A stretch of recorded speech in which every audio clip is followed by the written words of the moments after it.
सावन का महीना का अंत होने वाला है। कल पूर्णमासी यानी महीने का आखिरी दिन। चंद्रमा अपने पूर्ण चमक पे होता है, पूरा दिखाई देता है। ये तो दिन की गणना है। दिन, मास, महीने, घंटे, घड़ी, क्षण, ये तो सब समय और इसकी गणना है।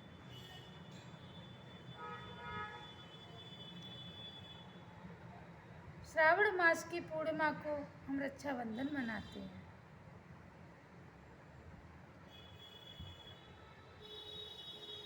रक्षाबंधन हम क्यों मनाते हैं?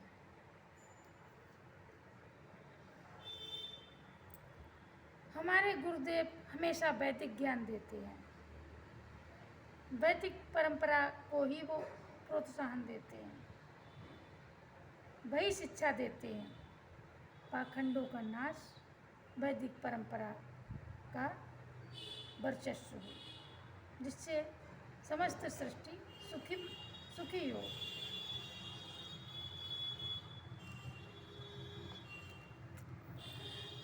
अगर हम रक्षाबंधन को लोक रीति में देखेंगे, लोकाचार लोक रीति में देखेंगे,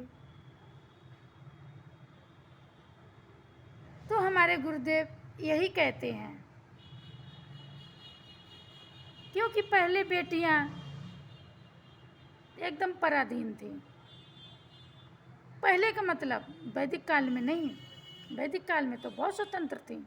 उसके बाद जो हमारा देश जो पराधीनता के चंगुल में रहा, अधीन रहा विदेशी शासकों आक्रांताओं के, उस समय बहुत ही भयंकर कुरीतियों ने जन्म ले लिया, जिससे हमारी बेटियों की शिक्षा दीक्षा सब खत्म हो गई। उन्हें किसी के अधीन रहना पड़ा, चाहे वो पिता के रहें, चाहे भाई के रहें, चाहे अपने पति के रहें। इसलिए ये रक्षाबंधन का पर्व अपने आप में बहुत महत्वपूर्ण हो गया, क्योंकि बेटियां मायका उनका छूट जाता था। कहा गया बेटी पराया धन।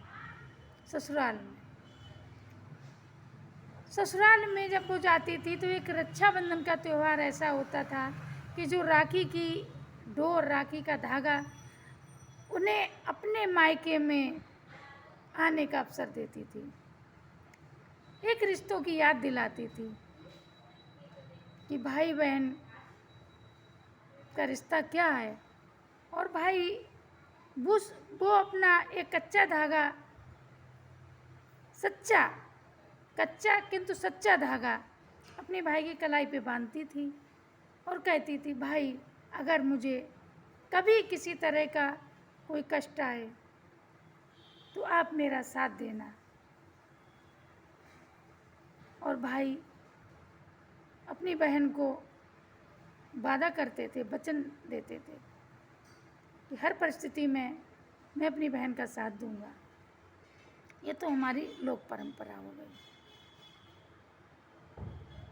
लेकिन हमारे शांति कुंज के वैदिक परंपरा के हिसाब से आप देखोगे, वैदिक दर्शन के हिसाब से आप देखोगे, तो रक्षाबंधन का महत्व बहुत विराट हो जाता है।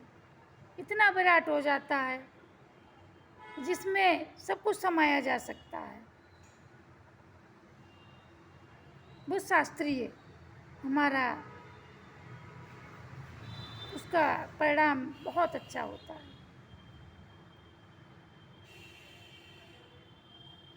आज के समय हमारी बेटियां जागरूक हुई हैं, सरकार के अथक प्रयासों से, समाज के अथक प्रयासों से, हमारे शांति कुंज के नारी जागरण के, नारी स्वावलंबन के प्रति जो उन्होंने बीड़ा उठाया, उसके अथक प्रयास से आज हमारी बेटियां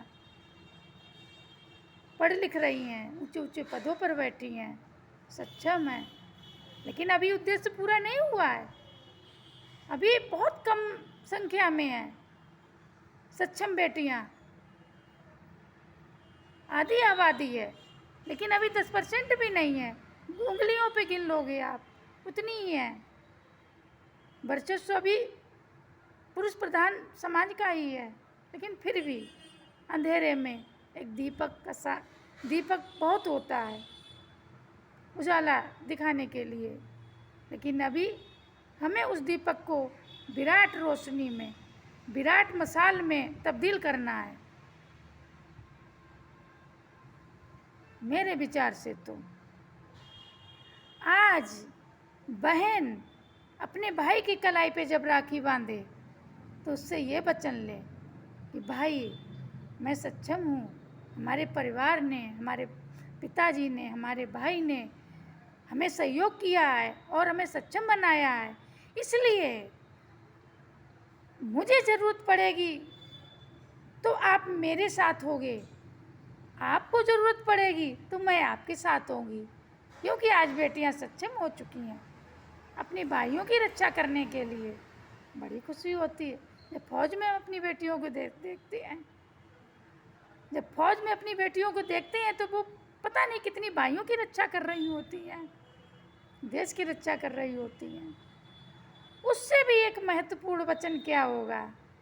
मेरे विचार से तो यही होगा, सबसे महत्वपूर्ण वचन यही होगा कि भाई हम सब मिलकर, हम और तुम दोनों मिलकर धर्म की रक्षा करें।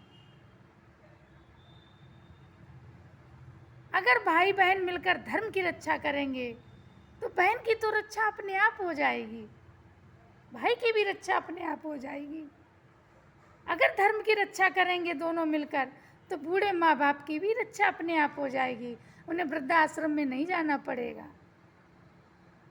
हमारी बहुओं को की भी रक्षा अपने आप हो जाएगी, उनका शोषण नहीं होगा। हमारे बच्चों की भी रक्षा अपने आप हो जाएगी, क्योंकि उनका बाल शोषण नहीं होगा।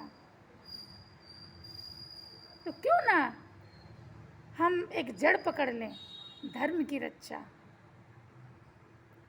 बहन भाई मिलकर अगर धर्म की रक्षा का बीड़ा उठा लें तो हमारा समाज, परिवार, देश, पूरी दुनिया निश्चित स्वर्गमय हो जाएगी। क्या अकेला भाई बहन की रक्षा कर सकता है? अरे बहन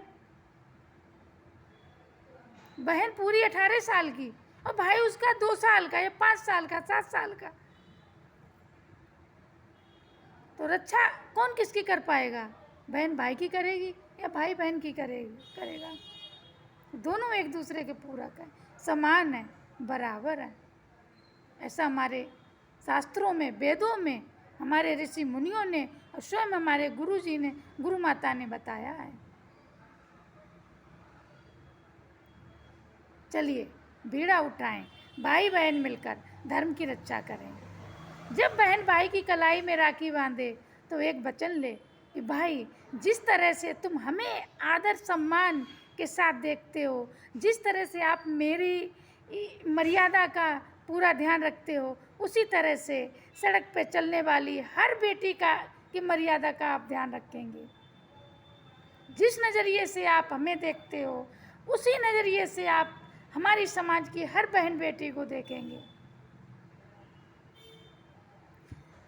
अगर मैं सड़क पे चलते हुए, मुझे राह पे चलते हुए कोई गलत दृष्टि से देखे तो आपका खून खौल उठेगा।